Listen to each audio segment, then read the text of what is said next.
మిత్రులారా నమస్తే, నేను మీ ప్రసాద్ మూర్తి.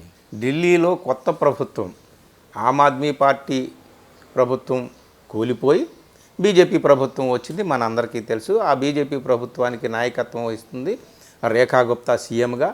ఇవన్నీ విషయాలు మనకు తెలుసు. సరే, ఒక ప్రభుత్వం పోయి మరొక ప్రభుత్వం వచ్చి, ఒక పార్టీ పోయి మరొక పార్టీ అధికారంలోకి రాగానే పాత ప్రభుత్వం చేసినటువంటి తప్పులన్నింటినీ కూడా ఏకరువు పెట్టడం, ఆ చిట్టా తీయడం బయటికి, వీలైతే చాలా అవినీతి ఆరోపణలు చేయడము, అవినీతి చాలా జరిగిందని చెప్పడము, ఇదంతా కూడా మనకి ఈ దేశంలో అందరికీ తెలిసినటువంటి విషయమే. అయితే బీజేపీ వాళ్ళు నిజంగా ఈ ఆమ్ ఆద్మీ పార్టీని ఓడించడంతో ఊరుకుంటారా, లేకపోతే ఆమ్ ఆద్మీ పార్టీని నామరూపాలు లేకుండా చేయడానికి ఏమైనా ప్రయత్నం చేస్తారా? రాజకీయంగా ఎలాంటి ప్రయత్నాలు జరుగుతాయి ఏమిటి అనేటటువంటిది ఒకటి. ఇంకొకటి ఏమిటి అంటే, నిన్న ఢిల్లీ ప్రభుత్వం అసెంబ్లీలో కాగ్ రిపోర్ట్ ప్రవేశపెట్టిందండి. కాగ్ రిపోర్ట్ అంటే controller and auditor general report. ఏ రాష్ట్ర ప్రభుత్వం అయినా ఆ జమా ఖర్చులు, వ్యవహారం, దేనికి ఎంత ఖర్చు పెట్టారు, ఏమి లాభం వచ్చింది, ఏమి నష్టం వచ్చింది, దేనివల్ల ఎంత నష్టం వచ్చింది, ఇవన్నీ కాగ్ రిపోర్ట్లో మనకు తెలుస్తాయి. దాదాపు 14 రిపోర్టుల్ని గతంలో ఆమ్ ఆద్మీ పార్టీ తొక్కిపెట్టి ఉంచింది, బయట పెట్టలేదని చెప్పి వీటిని బయట పెట్టాలని చెప్పి గతం నుంచి కూడా వీళ్ళు బీజేపీ నాయకులు కోర్టుకి ఎక్కడం కూడా జరిగింది. అలాగే వీళ్ళు ఆందోళన కూడా చేస్తున్నారు, నిరసన కూడా వ్యక్తం చేస్తున్నారు. ఇవన్నీ కూడా సరే, కానీ ఇప్పుడు బీజేపీ ఏంటంటే, చిన్న అవకాశం దొరికిన ఆమ్ ఆద్మీ పార్టీని తొక్కేయడం అంటే ఎన్నికల పరంగా ఎలాగో ఢిల్లీలో తొక్కేశారు. కానీ ఆమ్ ఆద్మీ పార్టీని చరిత్రలో ఇంకా మరోసారి లేవకుండా చేసేటటువంటి కార్యక్రమాలకు కూడా సహజంగానే వాళ్ళు పూనుకుంటారు. ఈ కాగ్ రిపోర్టుతో వాళ్ళు చెప్పింది ఏమిటంటే, దేశానికి 2021-22 లిక్కర్ పాలసీ ఏదైతే ఉందో, మనం చాలా గత 5-6 ఏళ్లుగా మనం వింటున్నాం ఈ ఢిల్లీ లిక్కర్ పాలసీ. దీంట్లో కల్వకుంట్ల కవితతో సహా అరవింద్ కేజ్రీవాల్ గత ముఖ్యమంత్రి, ఆయన హయాంలో డిప్యూటీ ముఖ్యమంత్రిగా ఉన్నటువంటి మనీష్ సిసోడియా, వీళ్ళందరూ కూడా లిక్కర్ పాలసీలోనే అవినీతి ఆరోపణలతో జైలుకి వెళ్ళారు. తర్వాత బెయిల్ మీద బయటకు వచ్చారు. నేరం చేశారా లేదా అనేటటువంటిది ఇంకా నిరూపణ కాలేదు. కానీ నిన్న వాళ్ళు ప్రవేశపెట్టినటువంటి కాగ్ రిపోర్ట్లో ఒక విషయం తేలింది ఏమిటంటే, ఆ 2021-22 లిక్కర్ పాలసీని సరిగ్గా ఇంప్లిమెంట్ చేయకపోవడం వల్ల ప్రభుత్వ ఖజానాకి 2,000 కోట్లు నష్టం వచ్చింది అని కాగ్ రిపోర్ట్ ఇచ్చింది అని చెప్పి వాళ్ళు చెప్పారు. ఇట్లాంటివి ఇంకా చాలా బయటకు తీస్తారు, చాలా బయటపడతాయి. అందులో ఎన్ని నిజాలు ఉన్నాయి, ఎన్ని అబద్ధాలు ఉన్నాయి, ఎంతవరకు నమ్మొచ్చు, ఎంతవరకు నమ్మకూడదు అనేటటువంటిది మన విచక్షణ, మన జ్ఞానము, మన రాజకీయ పరిణతి, వీటన్నిటి మీద ఆధారపడి ఉంటుంది. కానీ ఇట్లాంటివన్నీ కూడా బయటపడతాయి. అయితే ఇందులో వచ్చినటువంటి వ్యవహారం ఏంటి అంటే, ఈ కాగ్ రిపోర్ట్లో నిజంగానే 2,000 కోట్ల రూపాయలు ఖజానాకి నష్టం వాటిల్లిందా? వీళ్ళు ఏం చెప్తున్నారయ్యా అంటే, దాంట్లో ఆ లిక్కర్ పాలసీలో ముఖ్యంగా కల్తీ లిక్కర్ ఎక్కడెక్కడ జరుగుతుంది ఏమిటి అనేటటువంటి దాన్ని అరికట్టాలనేటటువంటిది ఒకటి ఉంది. ఎవరు ఆ విధమైనటువంటి ఆ కల్తీ మద్యాన్ని అమ్ముతున్నారు వాళ్ళని పట్టుకొని అరెస్ట్ చేసేటటువంటి మెకానిజాన్ని డెవలప్ చేయాలనేటటువంటిది ఒకటి ఉంది.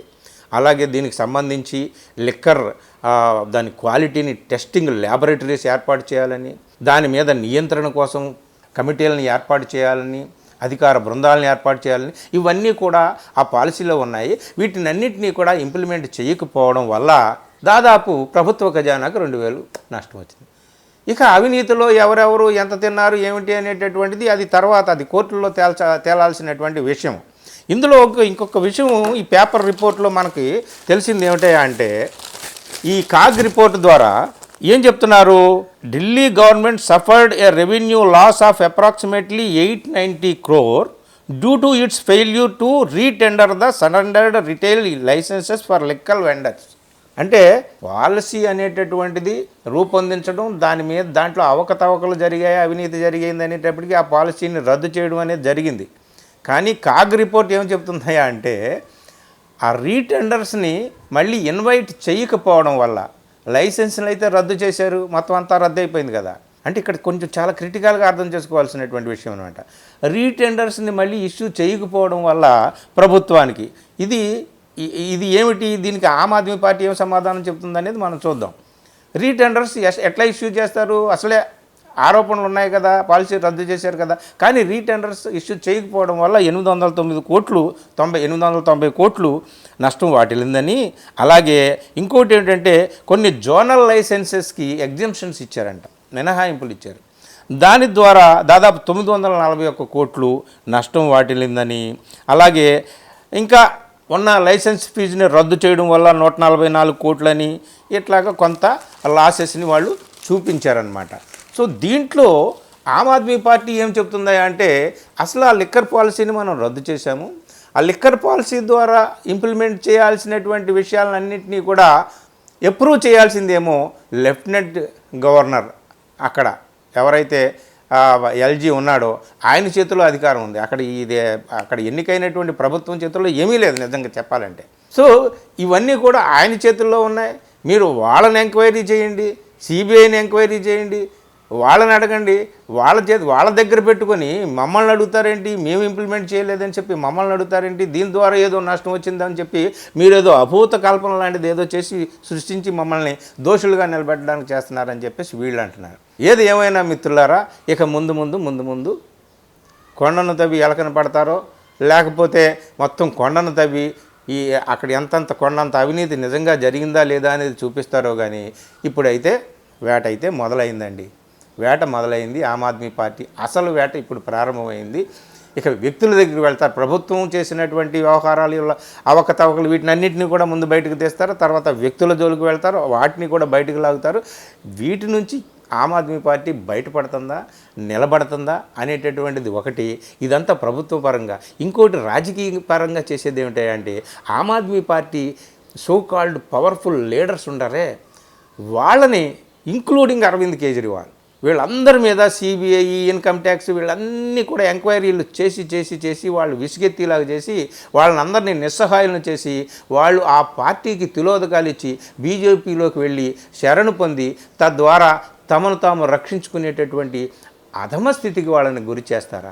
ఇట్లాంటిది కూడా జరగవచ్చు. అంటే అసలు ఆమ్ ఆద్మీ పార్టీ అనేటటువంటిది లేకుండా, నామరూపాలు లేకుండా చేసేటటువంటి పరిస్థితి కూడా ఉంది వాళ్ళ చేతుల్లో. ఏంటి, కేంద్రంలో అధికారంలో ఉన్నటువంటి పార్టీ చేతుల్లో అన్ని సంస్థలు ఉన్నాయి కాబట్టి తద్వారా వీళ్ళ మీద ఒత్తిడి తెచ్చేటటువంటి నాయకులు, పెద్ద నాయకులు, శిఖరాల లాంటి నాయకులు, సంజయ్ సింగ్ కానీ, ఇట్లాంటి మనీష్ సిసోడియా కానీ, వీళ్ళందరూ కూడా ఇప్పుడు ఓడిపోయారు. సో కేజ్రీవాల్ వీళ్ళందరూ కూడా ఏం చేస్తారు, ఏమిటి, బీజేపీ ఒత్తిడికి లొంగిపోతారా, లేదా గట్టిగా నిలబడి బీజేపీతో ఫైట్ చేస్తారా, తమ అస్తిత్వాన్ని కాపాడుకుంటారా ఏమిటి అనేటటువంటిది నిన్న అసెంబ్లీలో కాగ్ రిపోర్టు పెట్టడం ద్వారానే అర్థమవుతుంది కొత్త ప్రభుత్వం ఇక ముందుకు ఎలాగ వెళ్తుంది అనేటటువంటిది. ఈ విషయంలో ఇంకా చీఫ్ మినిస్టర్ ఏం మాట్లాడుతుంది ఏమిటి, అసలు ఆ రేఖా గుప్తా గారి చరిత్ర మనకు తెలిస్తే ఆమె నోరు విప్పితే ఎట్లా ఉంటుందో ఏమిటో అనేటటువంటిది అనేక వీడియోల్లో మనకు అర్థమైంది. ఇక ముందు మనం దేశం అంతా కూడా వింటామన్నమాట. ఇది మిత్రులారా, ఢిల్లీలో ఆమ్ ఆద్మీ పార్టీ మొత్తానికి ఆపదలో పడింది. మోడీ గారు ఏమైతే ఆపద అని చెప్పేసి అన్నాడో మొత్తానికి నిజంగానే ఆపదలో పడిందనమాట. చూద్దాం ఏం జరుగుతుందో. Thank you very much.